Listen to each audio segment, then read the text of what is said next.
pagmasdan tayo'y nag-aawitan, pumapasok sa tahanan niyang may kagalakan. At doon ay nagpupuri, walang hanggang kasiyahan, sa Diyos na nabubuhay magpakailan pa man. O kay gandang pagmasdan tayo'y nagmamahalan, nananahan sa pag-ibig niyang sadyang wagas. At sama-samang nagpupuri, walang hanggang kasiyahan, sa Diyos na nabubuhay magpakailan pa man. At doon ay nagpupuri, walang hanggang kasiyahan, sa Diyos na nabubuhay magpakailan pa man.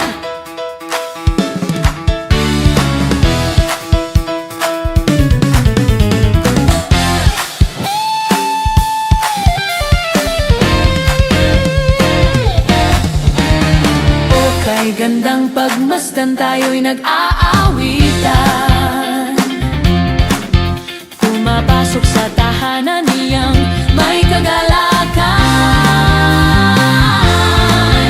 At doon ay nagpupuri, walang hanggang kasiyahan, sa Diyos na nabubuhay magpakailan pa man. At sama-samang nagpupuri, walang hanggang kasiyahan, sa Diyos na nabubuhay magpakailan pa man.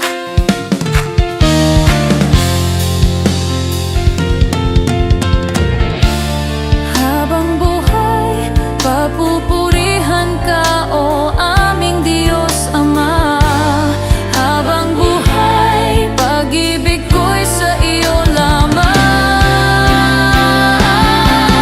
Sama-samang nagpupuri, walang hanggang kasiyahan, sa Diyos na nabubuhay magpakailan pa man. Sa Diyos na nabubuhay magpakailan pa man.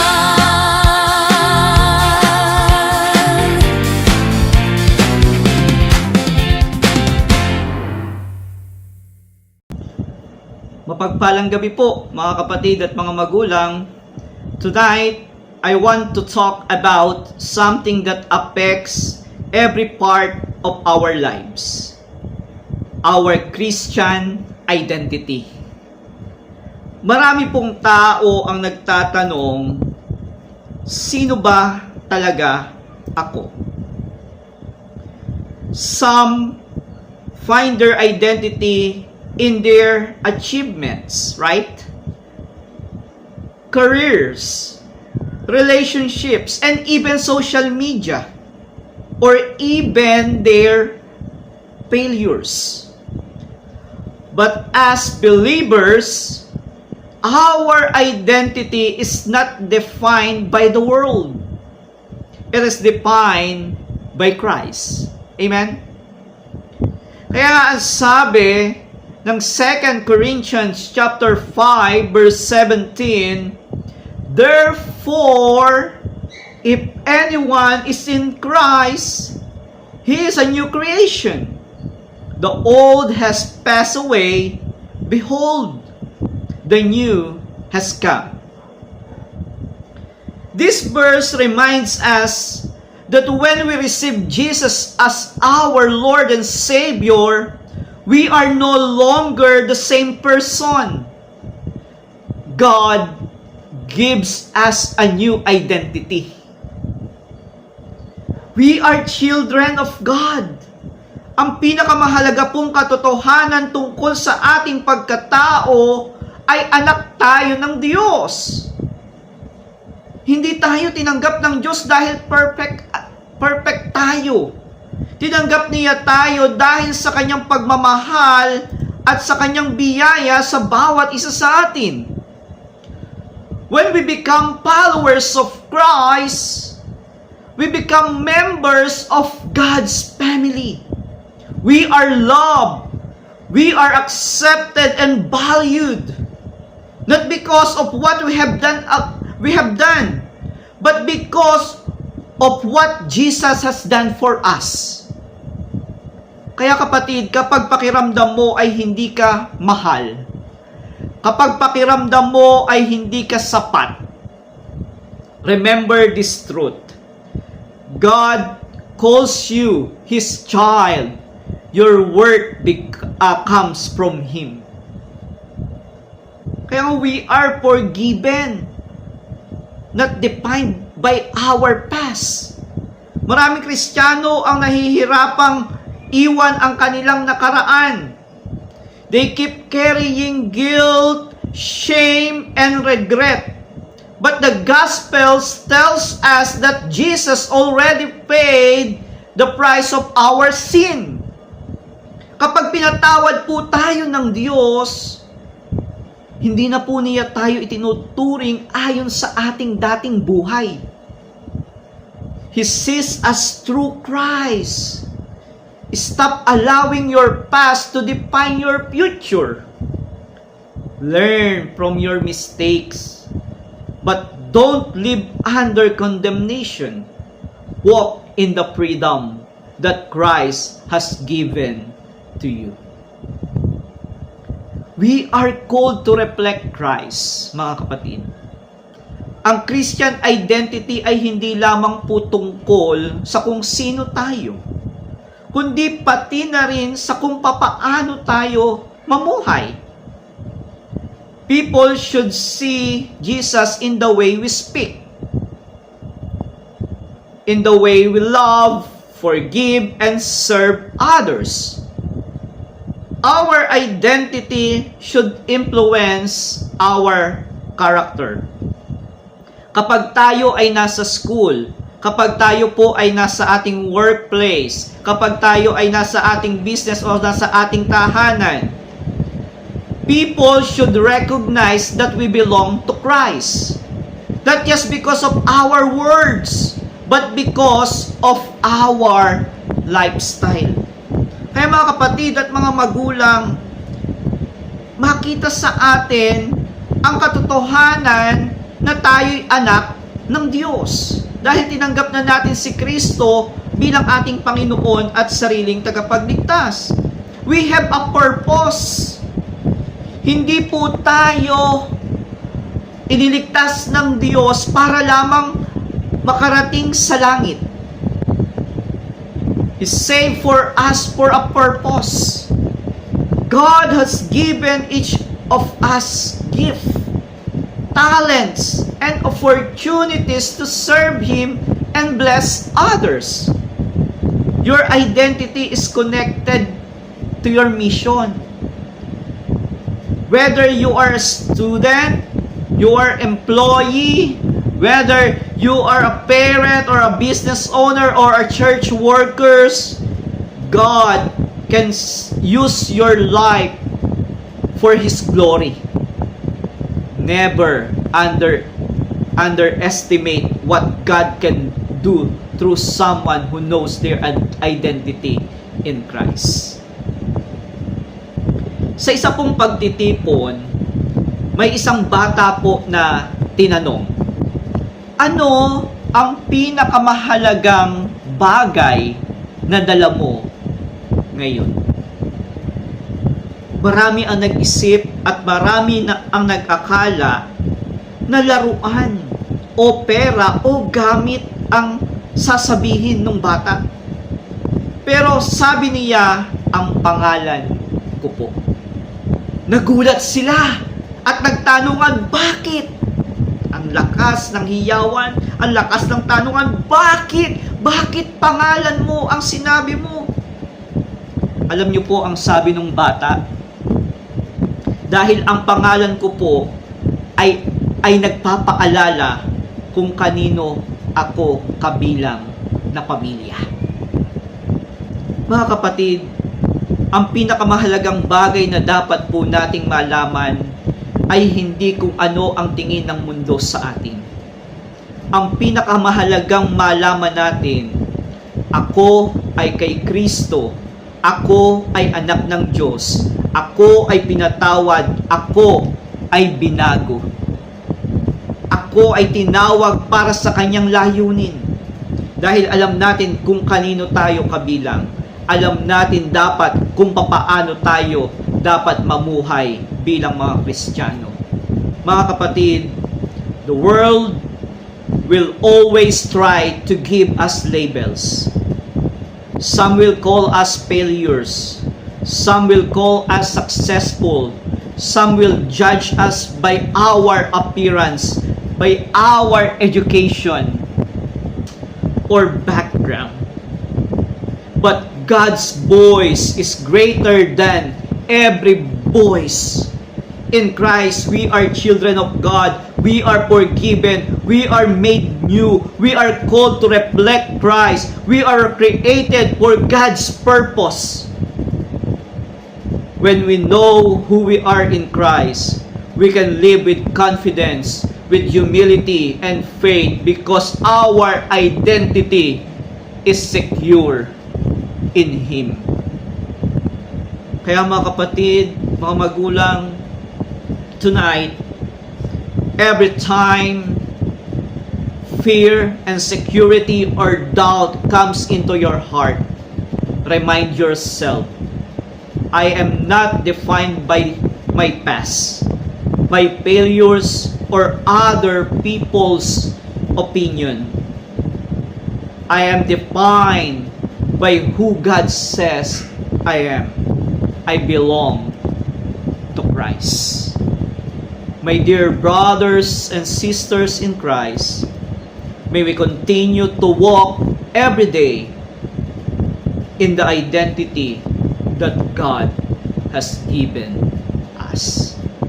Amen.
Tayo po'y manalangin.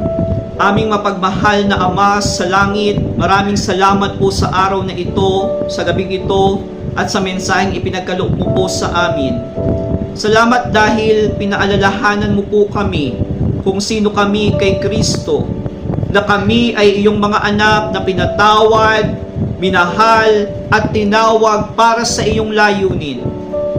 Panginoon naming Diyos, tulungan mo po kami na hindi hanapin ang aming halaga sa sinasabi ng mundo, sa aming mga tagumpay o sa aming mga pagkakamali.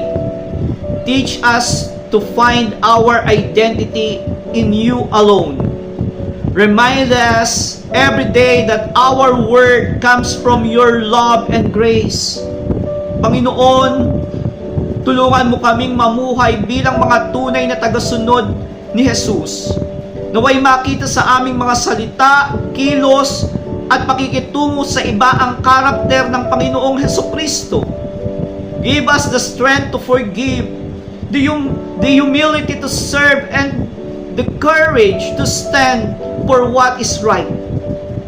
Kapag kami po ay nahaharap sa pagsubok, bigyan mo po kami ng pananampalataya na magtiwala sa iyo. Kapag kami ay nanghihina, ipaalala mo na kami ay hindi nag-iisa, sapagkat kasama ka namin sa bawat hakbang ng aming buhay sa mundong ito. Lord God, use our lives for your glory. Gamitin mo po ang aming mga talento, ang aming oras at kakayahan upang maging pagpapala sa ibang tao at maging liwanag sa mundong ito. Salamat po, o aming Panginoon, sa iyong walang hanggang pagmamahal at biyaya sa bawat isa sa amin, maging sa aming pamilya. Salamat po sa pagsustina ng aming mga pangangailangan sa bawat araw. Salamat po sa pagpapagaling sa aming karamdaman. At salamat po, O Diyos, sapagkat hindi mo kami iniiwan at pinababayaan. We surrender our lives to you, and we choose to walk in the identity you have given us through our Lord Jesus Christ. Kaya nawa, Panginoong Hesukristo, patuloy na maranasan namin sa pamamagitan mo ang kaligtasan. Salamat po, O Diyos, sapagkat sa gabing ito, muli na naman kaming nakarinig ng mayamang mensahe na aming pong magagamit upang mas tumatag at tumibay ang aming pananampalataya sa iyo. Tunay nga, O Diyos, ang lahat ng ito ay aming dalangin sa makapangyarihang pangalan ng aming Panginoon at tagapagligtas na si Jesus. Amen at Amen. Mga kapatid, tanggapin natin ang pagpapalang ito mula sa Panginoon. Naway ang biyaya ng ating Panginoong Hesukristo, ang pag-ibig ng Diyos Ama, at ang pakikipag-isa ng banal na Espiritu ay sumaating lahat. Naway patuloy kayong patatagin ng Diyos sa inyong pananampalataya.